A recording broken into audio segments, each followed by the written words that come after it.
seriously has been so informative for me to be in this part of Arizona and just see the structure and interactions of people and how meaningful conversations about art can be. I mean, it doesn't matter where it's happening, but it's how it's happening and how it's affecting the community. And I can feel the impact here. And the residue, and I think the reverberations that it's causing throughout Arizona. I think everyone's slightly jealous that all these interventions are happening here in Douglas. That's always a good thing to feel, of like yearning to want to be a part of something. That FOMO, especially when it's related to art. So, as Cassandra said, I'm a performance artist. I'm a painter, interventionist. I do these guerrilla actions, but I do all of this just because I like the idea of illuminating people and spaces that go unseen and unheard and unnoticed and undervalued. For me, that's what's really important.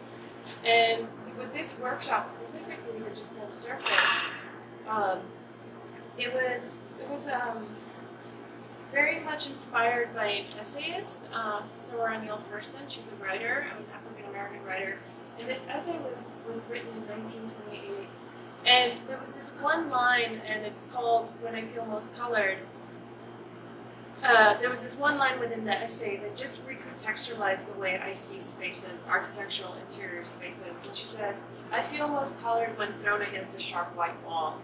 And once I heard that, I was like, yeah, so much of our surroundings are white walls. And why is that?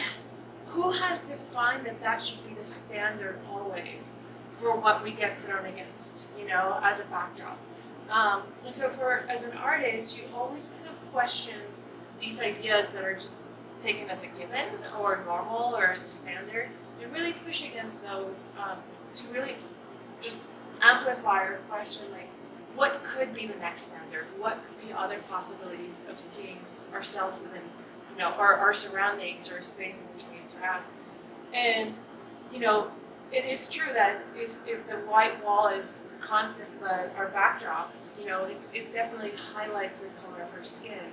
But what if we created a wall that was our own skin tone? Brown, black, yellow, what have you, this full, beautiful spectrum of skin tones.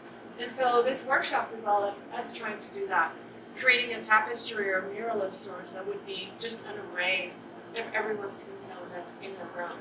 And so taking what I use, which is most often paint, and it's my weapon of choice, and everyone, it's incredibly basic. Everyone just gets the five primary colors: blue, green, white, yellow, red.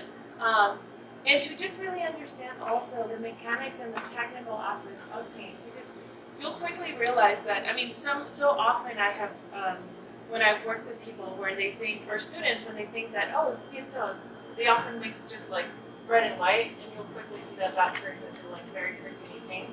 But there's so many blues and greens and beautiful complex tones within our skin tones. And so even just throughout this really simple exercise of trying to locate what our skin tone really looks like, look deeply at what it is that we represent with color. Just by using these 5 basic colors, you will be able to actually replicate your skin tone. And so everyone's going to get these 5 colors. We'll teach you how to mix paint. And afterwards, we're going to put them all together like tiles and create a mural, just so it becomes a landscape of skin tones. So we will readdress our surrounding by, and also it's a way of documenting who had an experience somewhere. It's almost like saying, like, Cassandra was here, Janae was here, through our skin tone. It's a little bit more of an abstract way of carving our name onto the tree, but in this case, like leaving our print up on the wall. So, having said that, we can just dive in, because I know that you're here just to paint and have fun, and let's get started.